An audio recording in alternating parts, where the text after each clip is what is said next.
Eu gostaria de dar as boas-vindas, né, a vocês, as convidadas, Marília Arraes, do PT do Estado de Pernambuco, e Brisa Braxi, né, do PT do Rio Grande do Norte, que vão falar conosco hoje, né, sobre um tema importante que diz respeito às mulheres, que é a dignidade menstrual, né. Então, nós somos de um projeto da Universidade de Extensão da Universidade Federal do Rio Grande do Norte, que tem como nome Meu Corpo Fala, mas será que eu entendo?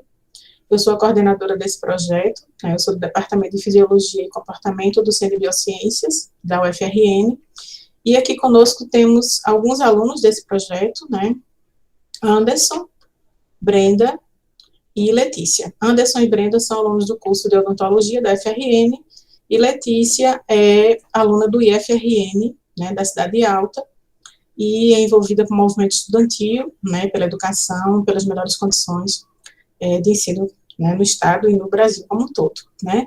Então, o tema de hoje, né, como eu falei, a dignidade menstrual, também chamada de pobreza menstrual, né, é um conceito que reúne duas palavras, né, um fenômeno complexo, transdisciplinar, multidimensional, vivenciado por meninas e mulheres, devido à falta de acesso a recursos, né, como, por exemplo, o acesso a absorventes, problemas quanto à infraestrutura, por exemplo, saneamento básico, água tratada, e conhecimento, né, ou seja, informação sobre saúde menstrual e reprodutiva, né, para que tenham a plena capacidade de cuidar da sua fisiologia reprodutiva no que diz respeito à menstruação, né.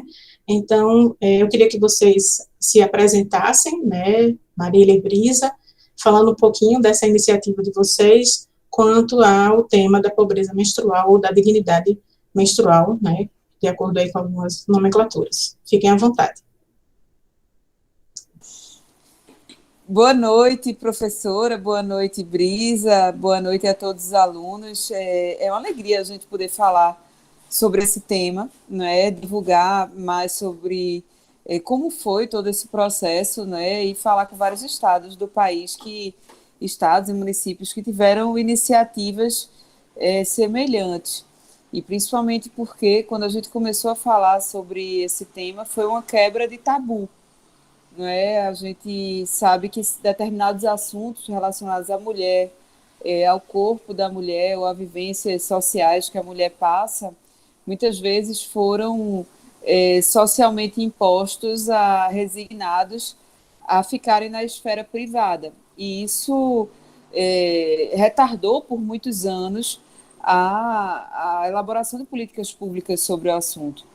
E em relação à fisiologia da mulher, ao corpo, a menstruação é um deles. Foi um assunto que sempre ficou muito na esfera privada. A gente vê que até hoje, quando a gente foi fazer o debate no dia da aprovação do projeto na Câmara, vários deputados se sentiam constrangidos, foram lá dar seus discursos mais constrangidos quando eu falar a palavra menstruação, quando eu falar a palavra absorvente. Então, tudo isso é uma mudança cultural, uma quebra de tabu que a gente começou lá atrás, né, 3 anos atrás, quando no mundo já se falava bastante sobre o tema, né, da dignidade menstrual, e aqui no Brasil ainda estava sendo pouco abordado.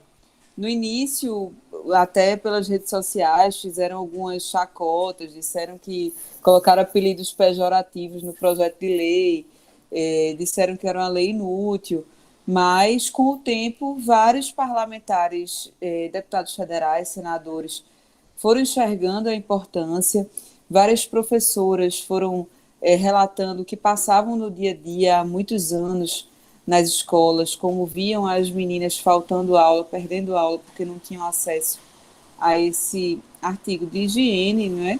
E então foi tomando corpo a ideia, a bancada feminina, que é o agrupamento de deputadas mulheres, que infelizmente nós somos muito poucas. Com certeza, se fôssemos mais mulheres, certos assuntos já estariam bem resolvidos, a gente não precisava estar debatendo hoje, né? Mas nós somos poucas, somos pouco mais de 70 mulheres deputadas entre 513. E nós encampamos bastante essa bandeira mulheres de todos os partidos, de todas as correntes partidárias, fizeram suas articulações nos seus partidos para conseguirem apoio, e iniciamos um diálogo, inclusive com a própria bancada de governo, apesar de ser um tema trazido inicialmente pela oposição, para fazer a negociação de quais segmentos seriam beneficiados. Claro que a nossa vontade, a nossa exigência inicial era que todas as mulheres pudessem ter acesso ao absorvente no SUS, como se tem acesso a preservativo, como se tem acesso a outras coisas, até porque é um item essencial para a saúde da mulher. Mas não conseguimos nesse momento. O que a gente conseguiu foi que as meninas, né, estudantes de escolas públicas inscritas no CAD único tivessem acesso aos absorventes, que mulheres encarceradas, meninas em cumprimento de medida socioeducativa e mulheres em situação de rua pudessem receber os absorventes. E a gente considera que isso é um primeiro passo que não foi fácil de ser dado, mas que com certeza vai abrir caminhos para os próximos, inclusive porque estamos fazendo esses debates nos municípios, com as câmaras municipais, com as assembleias legislativas, unindo deputados, vereadoras do Brasil inteiro, e tem tomado corpo essa ideia. Então, o que a gente quer realmente é que haja essa garantia pelo SUS, que o SUS, esse nosso sistema universal que a gente agora está valorizando tanto, tão mais do que antes, né, que está se mostrando tão necessário, tão imprescindível, que possa custear esse projeto. Para o Brasil inteiro, da forma como está hoje, para esse público ser atendido, o custo vai ser na média de 85 milhões de reais. Isso é nada diante do orçamento da União, do orçamento da saúde pública. Quando a gente fez a proposta de, pelo menos, atenderem a todas as meninas estudantes, o valor ficou, o impacto orçamentário ficou na faixa de 350 milhões, que também é muito pouco, mas não conseguimos. Então, tivemos que reduzir para o público atendido pelo CAD único. E para serem atendidas todas as mulheres, para terem acesso aos absorventes nos postos de saúde, o impacto seria de mais ou menos R$1 bilhão, que, na nossa opinião, é factível, é só uma questão de prioridade. Mas, infelizmente, política para a mulher não é tão prioridade assim quanto a gente gostaria. Então, acho que isso é factível, é algo que é possível de ser atingido, só precisa mais de mobilização. Claro que a gente não pode também jogar essas contas para os estados e municípios que já vivem apertadíssimos, inclusive porque o pacto federativo que a gente tem no Brasil é bastante injusto. Nós somos uma federação e os estados e municípios, principalmente os estados, não têm a independência necessária para exercer sua autonomia. Então, tem realmente que vir da União, da forma como hoje a gente está organizado tributariamente. Mas acredito que, com o tempo, a gente vai aumentar essas discussões e vai ter mais mulheres participando delas também, que com certeza a gente vai ter mais avanços. Obrigada, Marília. E você coloca aí questões muito importantes, né? Então, os tabus vinculados a essa situação.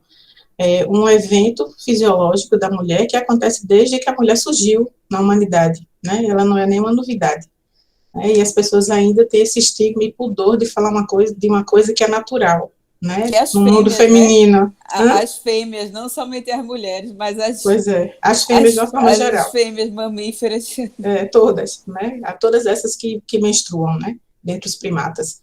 Então, eu gostaria de passar agora a palavra para a Brisa, para falar um pouquinho sobre a sua iniciativa. Brisa, fica à vontade.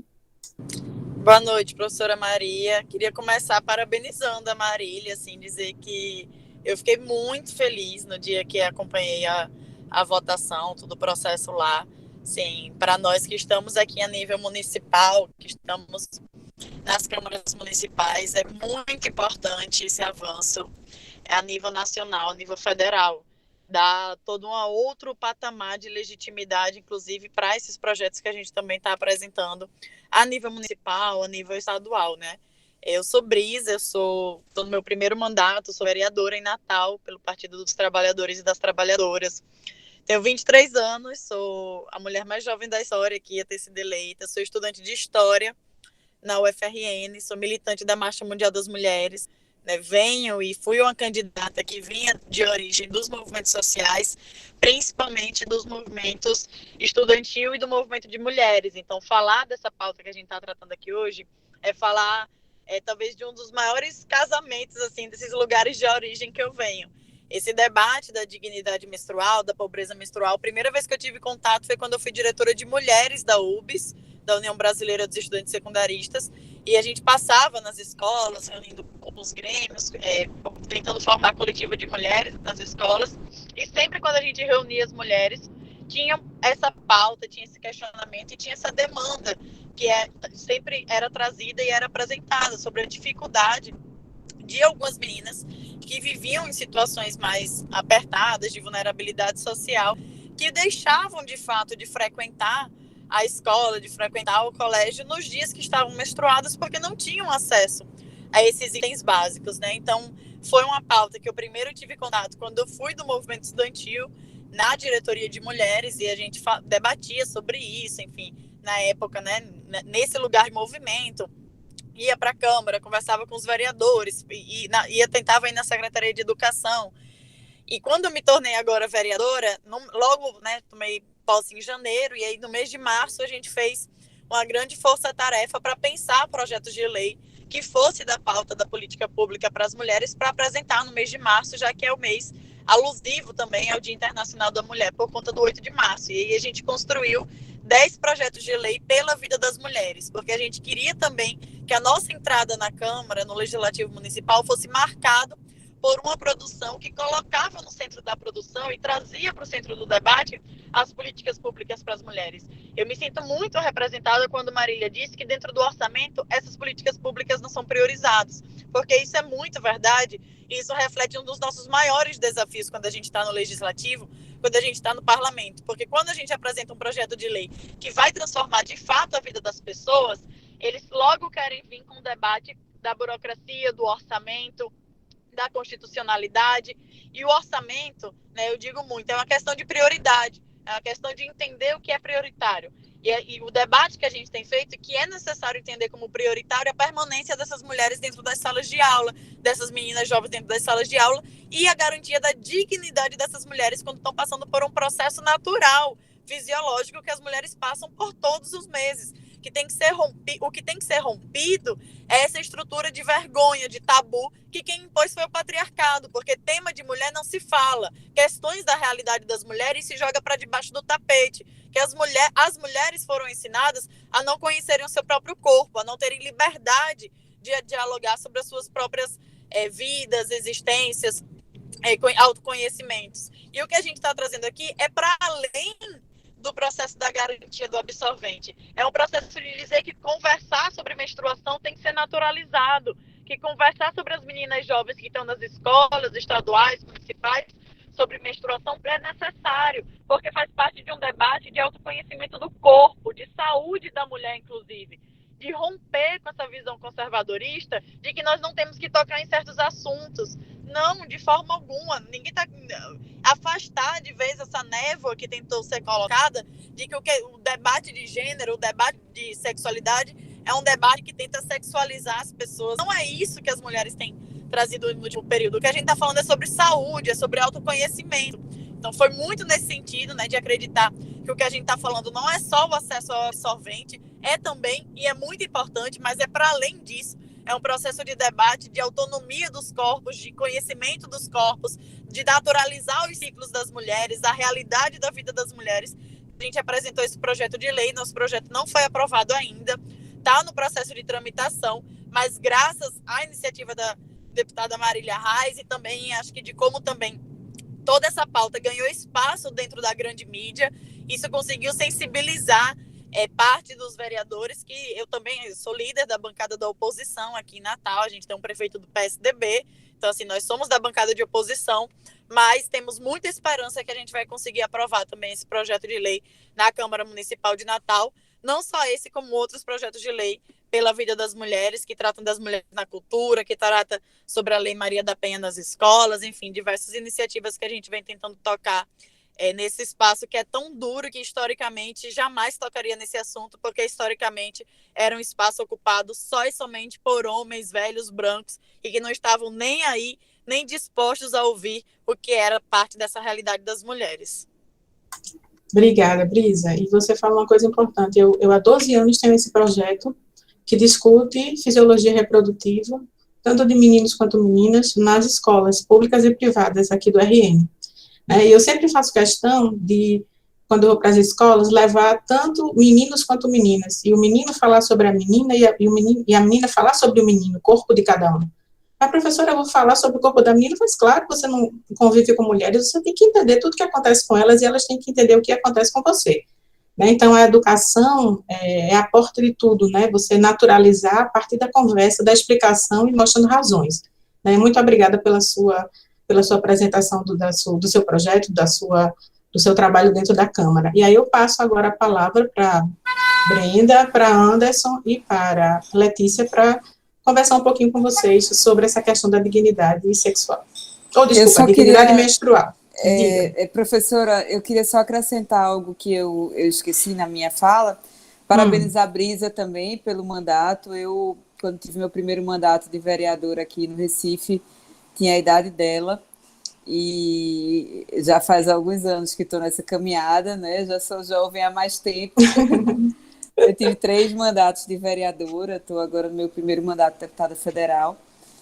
Fui candidata a prefeita da minha cidade na eleição passada, e aqui é um estado que tem poucas mulheres. Quando eu cheguei na Câmara do Recife, sequer tinha banheiro para as vereadoras, só tinha banheiro masculino para os vereadores. Aqui nunca uma mulher tinha ido para um segundo turno na eleição do Recife, nunca teve uma candidata competitiva, nunca tinha tido uma candidata competitiva na prefeitura, nunca teve uma candidata competitiva ao governo do estado, ao Senado, nem pensar. Então, aqui a gente quebra muitos paradigmas, e eu comecei na idade dela e quero parabenizá-la, desejar boa sorte nessa empreitada. Queria também acrescentar, em relação ao projeto, que a gente ressaltou a priorização de artigos sustentáveis, e mesmo sabendo que seria mais uma outra conquista de mudança cultural que a gente precisaria ter, porque o próprio coletor mesmo é um avanço que a gente precisa ter em relação às mulheres conhecerem seu corpo, a entenderem por que aquilo funciona, como é que usa, e precisaria do empenho de muitos profissionais de saúde, enfim, da própria educação sexual, e é um processo de fazer a mulher aceitar o seu corpo, o seu ciclo, não é? Então, a gente espera que possa proceder a isso, até porque é uma opção sustentável, a longo prazo sai mais barato e possibilita que a mulher conheça seu corpo e não tenha raiva, não tenha nojo, não é, do que acontece consigo mesma todos os meses. Não só ela, Marília, mas todas as pessoas não tenham esse preconceito com relação a uma condição que é natural, faz parte da mulher, então é importante isso. Então, muito obrigada, e parabenizo as duas, pela garra, pelo empenho em defender uma maioria, que são as mulheres, que muitas vezes é tratada como minoria, E agora eu passo a palavra para Anderson, Brenda e Letícia para se dirigirem às convidadas. Boa noite, tá todo mundo ouvindo bem? Certo. Deputada Marília, a gente tem uma pergunta para você. A gente sabe que no Brasil nós temos poucos estudos sobre essa questão da pobreza menstrual, e o mais recente foi desenvolvido pelo UNICEF e pelo Fundo das Populações das Nações Unidas, intitulado Pobreza Menstrual no Brasil, Desigualdades e Violações de Direitos, que foi agora em 2021.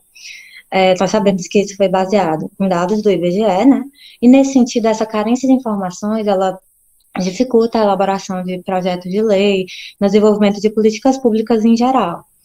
E aí, nós sabemos que, como deputada eleita, o seu projeto de lei está tramitando, para assegurar essa oferta gratuita de absorvente e de outros itens de cuidados básicos femininos. Nós queremos saber como que você vê, né, o papel, como que o poder público e as instituições de ensino, por exemplo, e pesquisa, poderiam contribuir para essa questão do esclarecimento, para as mudanças da situação, de poucas pesquisas, de pouca valorização desse assunto?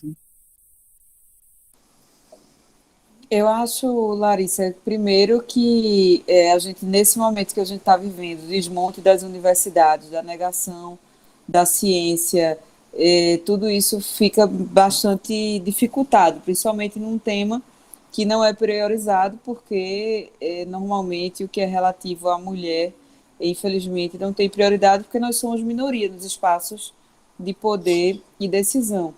Mas eu acredito que antes de haver uma mobilização maior como essa, o que a gente precisa é de haver educação sexual nas escolas, de as crianças desde cedo terem acesso a isso. Nem que a gente mude o nome, nem que a gente deixe de chamar de educação sexual e passe a chamar de outra coisa, fisiologia ou, enfim, não sei, que coloque outro nome para entenderem que a gente não está querendo que ensine as crianças a fazer sexo, que querem que as crianças conheçam o seu próprio corpo, entendam, respeitem, né, e se façam respeitar. E isso tudo também eu acredito que vai gerar vai ter uma geração com isso mais consciente, inclusive de lutar pelos seus direitos, de meninas que, em vez de passar por essa situação caladas, elas passem a reivindicar esses seus direitos nas suas escolas, nos seus grêmios estudantis, em todos esses espaços. Então, eu acho que o primeiro passo é esse. Claro que pesquisa é importante, era importante que a gente tivesse mais dados relacionados a isso, mas na falta deles a gente universalizar esse acesso. A gente sabe que existe pobreza no Brasil e está cada vez pior, as pessoas não estão com dinheiro para comprar comida, quanto mais esse tipo de coisa. Então, existe pobreza, existe, e isso é algo natural fisiológico da mulher? Menstruação é algo natural fisiológico da mulher? Então, cabe ao Estado ter uma política pública direcionada a isso, e eu acredito que o melhor caminho para que a gente tenha um avanço realmente é educação sexual desde cedo. Então, obrigado pela resposta, Marília. Eu gostaria de fazer uma pergunta agora para a Brisa. Então, a gente sabe que a pobreza menstrual ela está intimamente relacionada ao acesso à água, ao saneamento e à higiene. E o projeto de lei proposto pelo seu mandato, ele assegura melhores condições às pessoas que vivem em situações extremas de pobreza, com relação a essa questão da pobreza menstrual? Sim, com certeza, Anderson.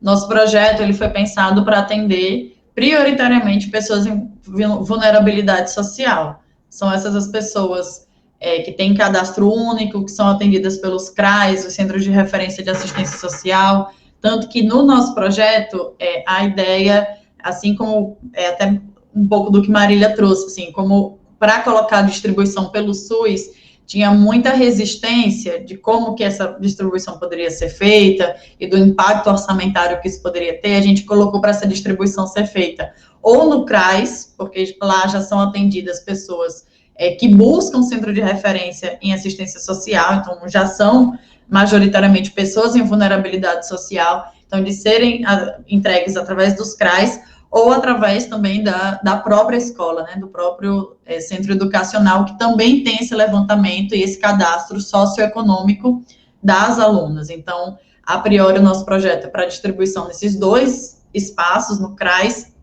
e na educação, e a gente fez muito esse debate aqui, quando a gente mostrou, inclusive, porque uma das nossas companheiras de mandato, que é da nossa equipe, vem também, faz muito esse debate da água, assim, da importância da água para o funcionamento do todo, assim, da nossa relação com esses bens naturais. E aí a gente, de fato, assim, para nós não tinha como, assim como não tem como debater dignidade menstrual sem falar do processo de autoconhecimento dos corpos, não tem como falar de dignidade menstrual sem falar do acesso à água. Então, isso também é primordial, a gente garantir que as pessoas tenham acesso ao básico, que é a água, que é ao saneamento básico, que é o sistema de águas e esgotos, assim. Então, e infelizmente, acho que esse processo que a gente viveu agora da pandemia colocou muito isso em destaque, de como não é um acesso universalizado, é mentira que o acesso à água é um acesso universalizado,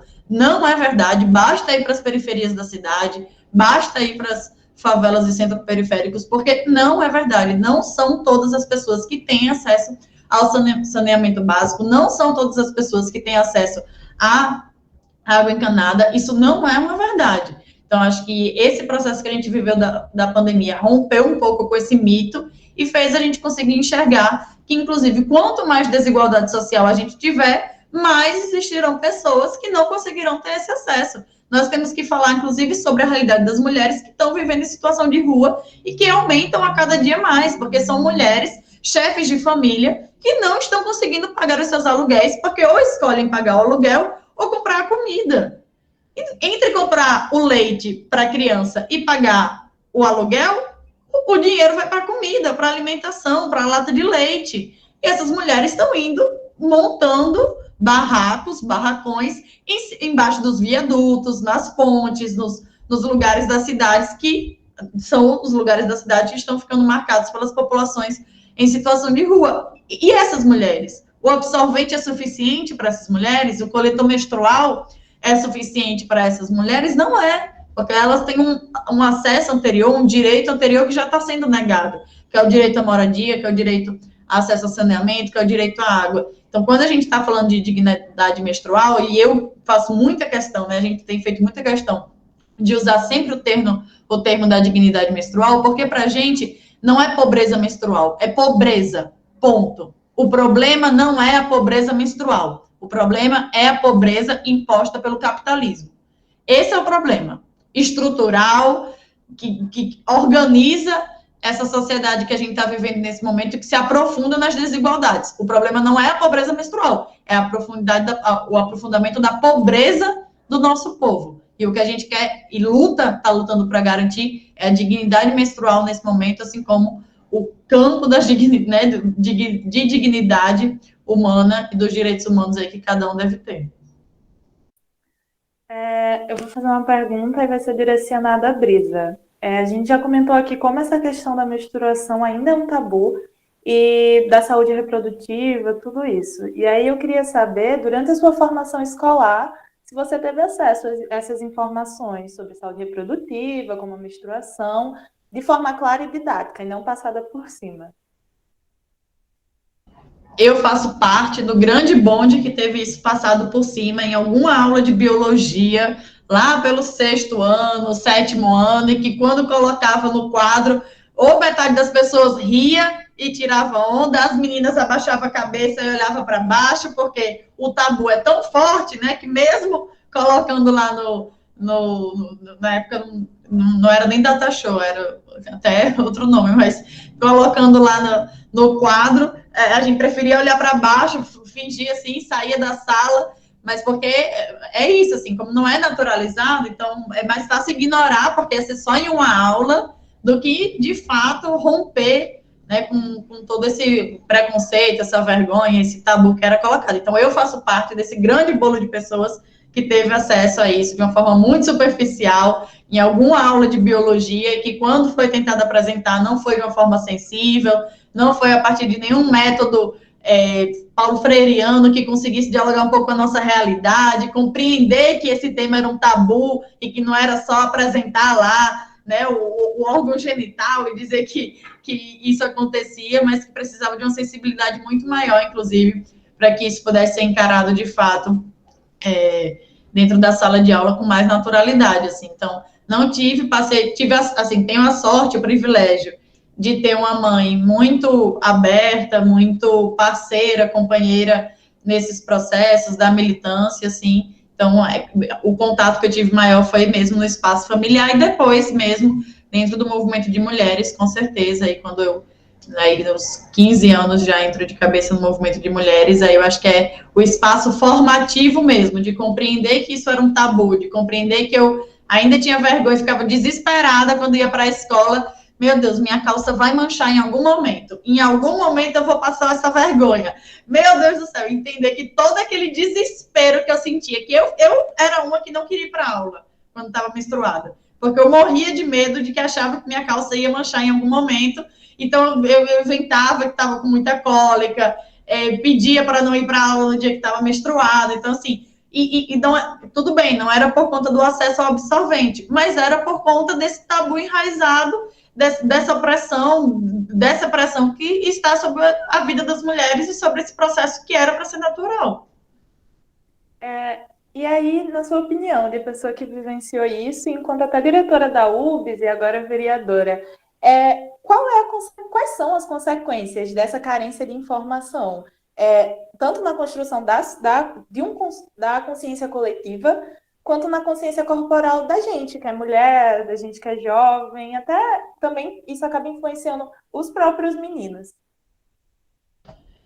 Claro, claro. Primeiro tem um risco de saúde, né? Quanto menos a gente conhece o nosso corpo, menos a gente consegue identificar questões de saúde nele, qualquer coisa que aparece. Então, acho que o primeiro, assim, é como isso afeta a saúde da mulher, como isso afeta a saúde das mulheres. Segundo, isso aprofunda uma desigualdade que o patriarcado impôs para nós há muito tempo, e que até Marília estava comentando sobre isso, que é da gente ficar dentro do espaço da casa. Então, para nós sempre foi imposto e colocado que o espaço das mulheres é o espaço privado, não é o espaço externo.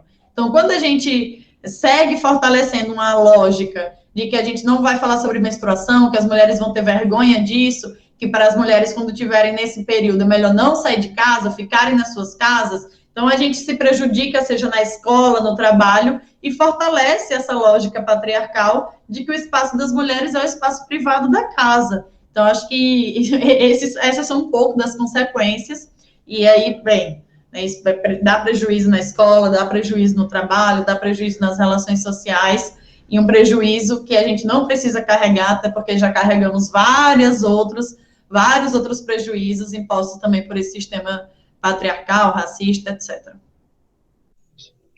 Com licença, senadora, deputada Marília, eu queria fazer mais uma pergunta para você. Quanto a essa questão da difusão de informações, né, acerca do tema, existe alguma iniciativa de ação com o objetivo da construção da consciência corporal e da educação menstrual no ambiente familiar e no ambiente escolar? Larissa, esse, na verdade, é um desafio que a gente tem em relação à educação sexual nas escolas, né? Principalmente nessa escalada do conservadorismo, da negação à ciência, que vem pregando e tentando convencer a opinião pública de que educação sexual é ensinar crianças a fazer sexo. Então, no ambiente familiar, a gente só poderia ter se os pais e as crianças tivessem acesso a essas informações. E durante a pandemia se mostrou essencial que houvesse esse tipo de conversa, esse tipo de abordagem nas escolas, para que as crianças possam se proteger de abusos. Vai muito além de conhecer o próprio corpo. Claro que é importante que conheçam seu corpo, que conheçam seus processos naturais, mas que se protejam também, que protejam os outros, que não cresçam pessoas assediáveis e assediadores, né? Então, eu acho que tudo passa por isso. Agora, é difícil a gente fazer essa discussão nesses tempos. Por isso que eu vinha dizendo, olha, eu até defendo que a gente troque de nome, não chame mais de educação sexual, vamos chamar de outra coisa, se for o caso. Agora que a gente consiga, de fato, levar essa informação e essa transformação cultural que a gente tem a chance de fazer, que não é do dia para a noite, é um processo, mas que a gente possa fazer isso o mais breve possível, pelo bem das nossas crianças e principalmente das mulheres, né, que são as mais atingidas com tudo isso. Mas os homens também são, se você observar, a masculinidade tóxica mata muitas mulheres, claro, mas também traz prejuízo à vida dos homens, né? Não vou vitimizar aqui os homens e os agressores. Agora, esse tipo de divisão social baseada no gênero é muito prejudicial para todos. Então, que a gente possa ter oportunidade de, por meio da educação, formar uma geração diferente. Marília, só complementando o que você falou, primeiro a gente tem que esclarecer a população o que é educação, né? O que é que significa a palavra educação, né? Porque a palavra é desvirtuada, como você bem disse antes, como se nós fôssemos ensinar as crianças a fazerem sexo, e não tem nada relacionado a isso, né? Então, é primeiro entender a palavra, mais que tudo, né? Eleições de 2018 que o digam, né? Pois é. Então, Marília, eu tenho outra pergunta para a senhora. E como uma política pública, a gente sabe que seu projeto ele demanda um orçamento público. E por isso é importante acompanhar o índice de preço dos absorventes higiênicos que estão em vigor. Então, na sua opinião, é importante que esse projeto seja associado a outras iniciativas, como a redução ou a isenção de tributação sobre esses produtos? Sem dúvida, Anderson, mas isso passa também pela discussão da reforma tributária. O Brasil tem um código tributário que foi pensado na década de 50 e foi colocado em vigor, né, a sua vigência se deu a partir da década de 60, depois de cerca de 10 anos de discussão, ou seja, é totalmente obsoleto. O Brasil é um país extremamente desigual e que taxa muito mais o produto do que a renda, quando, na verdade, a lógica seria o contrário, principalmente produtos de extrema necessidade. Então, é uma discussão complexa. Na nossa opinião, as propostas que estão aí de reforma tributária não contemplam as mudanças que a gente precisa fazer, a mudança conceitual. Então, não adianta a gente ficar somente discutindo tributação de absorvente de um item ou outro. A gente precisa fazer uma discussão que vai balizar o futuro do Brasil, do país inteiro. Até porque, da forma como está, a gente coloca de um lado a reforma da Previdência, que foi uma fábrica de super pobres. A gente está aí condenando muitos brasileiros a envelhecerem na miséria completa, e a reforma tributária, do jeito que está para ser votada, que querem votar a todo custo, a toque de caixa agora, está prestes a ser uma fábrica de super ricos. Então, isso aí gira em torno da questão que Brisa vinha falando, da pobreza.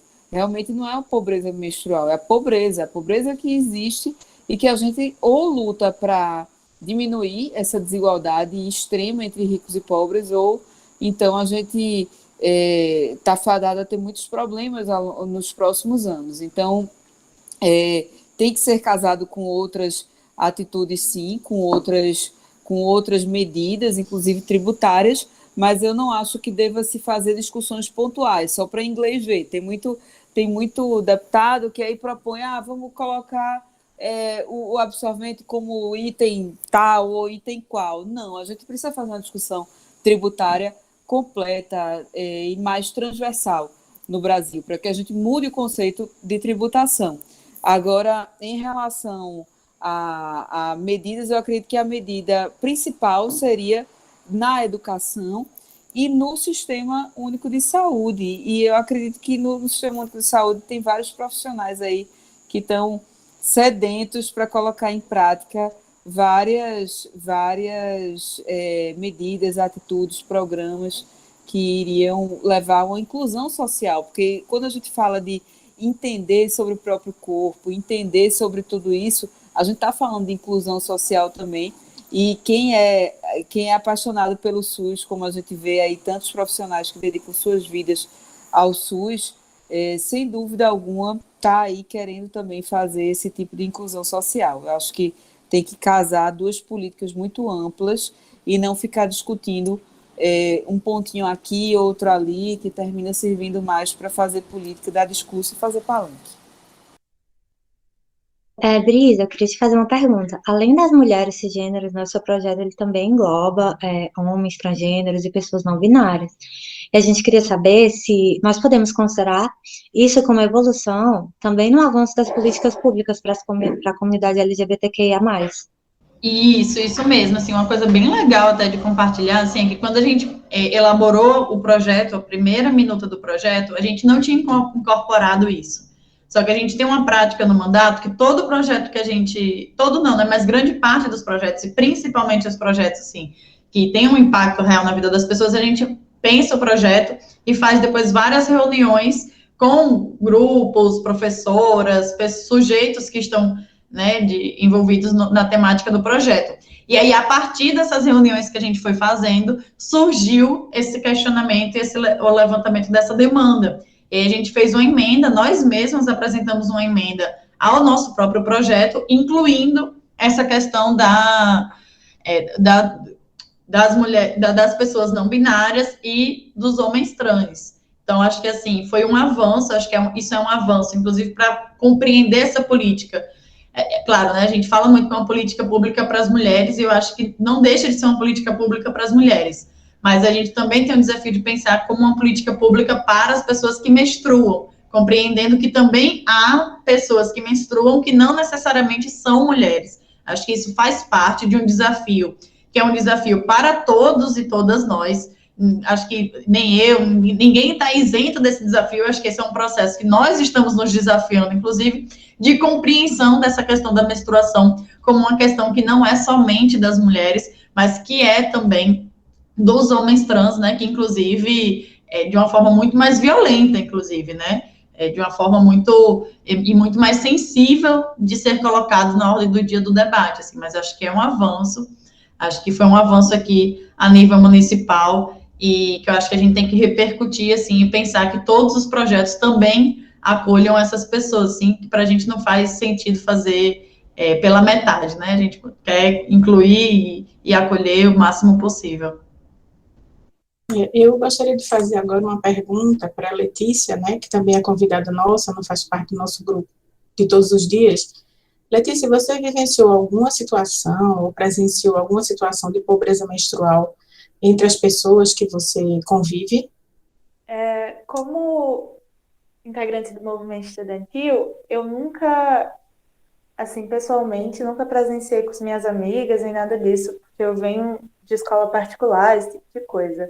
Mas quando eu entrei no movimento estudantil, e aí, como a Brisa falou, o movimento estudantil é uma escola, eu acabei presenciando bastante, mas uma muito específica me tocou, que foi de um homem trans, que eu conheci há pouquíssimo tempo, inclusive, e...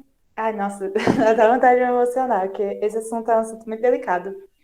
Mas ele não vive em condições boas, porque teve que sair de casa e todas essas coisas que a população trans passa. E ele acabou tendo que vender o seu corpo, né? E por causa disso é aquela coisa que a gente já comentou aqui, tipo, eu vou pôr comida na mesa ou eu vou comprar essas, entre aspas, muitas aspas, futilidades.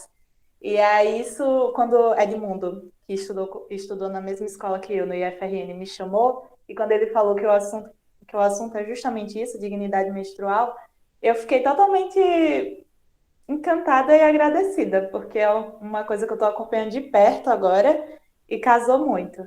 E aí, muito importante esse debate, muito importante esses projetos de Brisa e de Marília, e que se espalhem, né, pelo Brasil inteiro, porque, enfim, vamos furar a bolha. Obrigada pela pergunta. Bem, pessoal, eu sei que as convidadas têm uma agenda muito apertada, né? Eu fui muito cobrada com relação aos horários, e aí eu queria deixar aberto aí os microfones para que Marília e Brisa façam o seu encerramento e agradecer muito a presença de vocês. Vocês não têm ideia do quanto isso significa para o meu projeto, né? O nosso projeto de extensão, né? Meu Corpo Fala. Mas será que eu entendo uma forma do corpo falar é através da menstruação? Ele está falando para as pessoas, né, sobre algo. Então, as pessoas muitas vezes não entendem, a própria pessoa que menstrua não entende o que está acontecendo com ela. Né? Então, a iniciativa de vocês é de extrema valia, né, para todas as pessoas que vivem esse processo que a gente chama de menstruação. Tá? E eu agradeço muito, em meu nome do projeto, da minha própria universidade, da UFRN, agradeço no nome dos meus alunos, né, que estão aqui comigo, que trabalham tanto e que se dedicam tanto a essa temática, né, de várias formas que a gente apresenta nas mídias, nas escolas, e agradecer a vocês duas pela gentileza de cederem seu tempo para conversar um pouquinho com a gente. Obrigada. Eu que agradeço, professora, agradeço a todos os alunos, agradeço a Brisa também. A gente tem aqui uma agenda atrás da outra, né? Já vou entrar em outra transmissão. Estou aqui também com minha menina aqui me puxando, acho que vocês viram. E eu soube que você está grávida, né? Estou também esperando outra menina. Parabéns! Tenho Isabel e estou esperando Bárbara. E ser mãe de mulher me dá mais gás de a gente correr atrás de tanta coisa que a gente tem para conquistar ainda. Obrigada a todos vocês. E a gente está sempre à disposição. É uma alegria poder fazer essa conversa, principalmente com outras nordestinas, né, e nordestinos, a gente poder integrar o Nordeste nessas discussões e levar para o Brasil um pouco do que a gente pensa também, do que a gente quer, e fazer parte da organização de estudantes, de professores, de gente que luta por menos desigualdade, né? Muito obrigada a todas. Obrigada, parabéns pelo trabalho, professora, parabéns, Brisa. Obrigada, Marília. Não sei se a professora ia falar alguma coisa, eu já vim. Fica à vontade, Brisa. Não, agradecer, pedir 1000 desculpas, eu odeio me atrasar em agenda, gente, só sei como eu fico agoniada, assim, nos nervos, assim, então 1000 desculpas mesmo pelo atraso de chegar aqui na nossa live. Agradecer demais o convite, o reconhecimento, ajudar a gente a colocar esse projeto no mundo, assim, porque quanto mais gente sabe, maior é a pressão também para que esse projeto seja aprovado. E eu costumo muito dizer, a gente pode não ter a maioria numérica, mas a gente tem algo que eles não têm, que é a pressão popular e que são os movimentos sociais. Então, acho que isso é o que nos diferencia muito deles e isso é o que nos dá força para que eu, numa bancada, numa Câmara Municipal que de 29 vereadores, mais de 20 são da bancada do prefeito, ainda assim siga acreditando naquele espaço como ferramenta que também pode transformar a vida das pessoas. Queria dizer, só antes de terminar, fazer um comentário bem breve, assim, sobre um ponto que eu acabei não falando, mas que a Marília abordou, que é sobre essa questão de priorizar as iniciativas ecossustentáveis e ecológicas. Eu acho que isso é fundamental. Eu queria chamar a atenção para uma coisa. Não é à toa que esse tema virou matéria de mais de 30 minutos no Fantástico. Não é à toa que na outra semana a gente entrava no Twitter e tinha campanha mega patrocinada pela Always, pela Sempre Livre, lá, hashtag em primeiro lugar nos trends do Twitter, várias campanhas midiáticas em torno disso. Nesse sistema capitalista que a gente vive, existe um objetivo final que move essas multinacionais e grandes empresas internacionais, que é o lucro, acima, inclusive, da dignidade menstrual, acima da vida das mulheres. Então, é muito importante a gente ter isso na nossa visão e na ordem do dia, porque para nós também, não é que de nada vale, mas seria uma contradição nossa também falar somente da questão da dignidade menstrual, falar de vencer esse desafio da pobreza menstrual, se for só para enricar e dar mais lucro para essas grandes empresas multinacionais, internacionais. Esse não é o nosso objetivo e é importante a gente estarmos atentas também a essas ferramentas que o próprio capitalismo muito se utiliza das pautas que a gente levanta, porque essa é uma pauta que não surgiu esse ano, não surgiu há 2 meses atrás, essa é uma pauta histórica das mulheres e que agora o capitalismo decidiu se apropriar porque enxergou nessa pauta um viés de lucro. E isso é importante que estejamos atentos. Ninguém vai deixar de defender o absorvente descartável, etc., mas é importante que estejamos atentos para também qual é o caminho e, por isso, tentar priorizar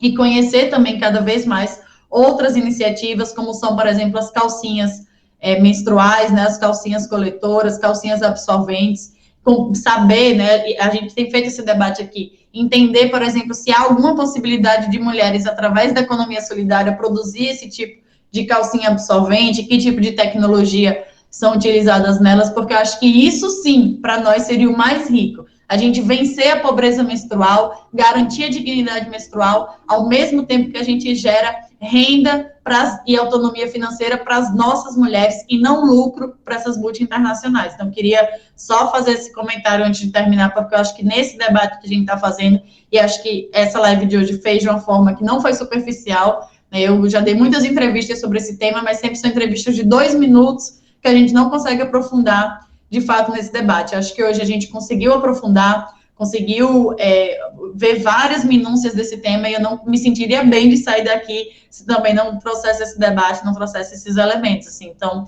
parabenizar pelo projeto, agradecer muito o convite, e dizer que a gente está juntas nessa luta, e é muito bom quando a gente vê também a universidade, junto do parlamento municipal, nacional, caminhando em prol de uma causa, principalmente de uma causa como essa, que para nós é tão cara e tão importante.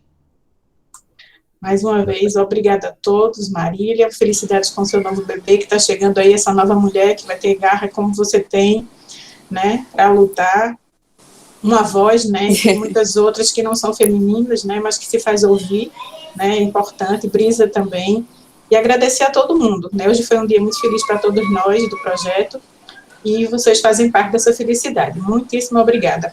Tenham todos um ótimo resto de semana, né? E aí, se alguém quiser colocar mais alguma coisa, os alunos, né, que participaram, que entrevistaram, se colocar um pouquinho, é sempre interessante ouvi-los. Obrigada, viu, professora? Obrigada, Marília. Beijo, Marília. Beijão. Parabéns pela gravidez, querida. Obrigada. Tchau, gente. Boa noite. Tchau, gente. Boa Beijo, noite. Miranda. Obrigada. Larissa, todo mundo aqui, Anderson, Edmundo, muito bom encontrar com vocês. E a gente que está aqui, todo mundo mais pertinho no nosso estado, contem sempre conosco, gente. Estamos à disposição. Obrigada, Brisa. Obrigada, Letícia, né, por estarem conosco. Fabiana, que também está aí. Anderson, Larissa, que eu não consigo chamar de Brenda, que eu não consigo chamar de Larissa. Alice, Edmundo, João, Vicente. Então, acho que foi muito proveitoso, né?